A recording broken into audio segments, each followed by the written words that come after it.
लोकांसाठी उचललेले अस्त्र म्हणजे लोकशस्त्र न्यूज।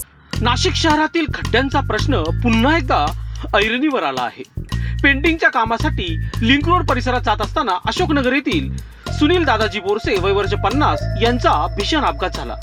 या अपघातात त्यांच्या अंगावरून ट्रक गेल्याने त्यांचा जागीच मृत्यू झाल्याची माहिती समोर आली आहे।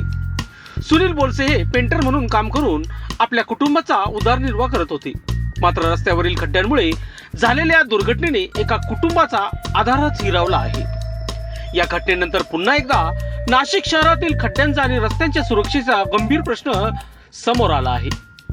खड्ड्यांमुळे हा 8वा बळी गेल्याचा दावा होत असून प्रशासनाच्या कारभारावर नागरिकांकडून तीव्र संताप व्यक्त केला जात आहे।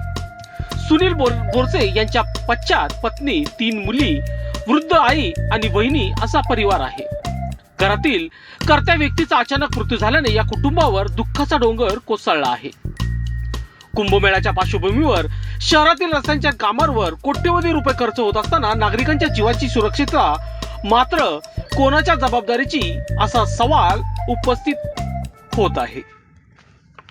लोकशस्त्र न्यूज साठी बंटी आडाव, अंबड। लोकांसाठी उचललेले अस्त्र म्हणजे लोकशस्त्र न्यूज।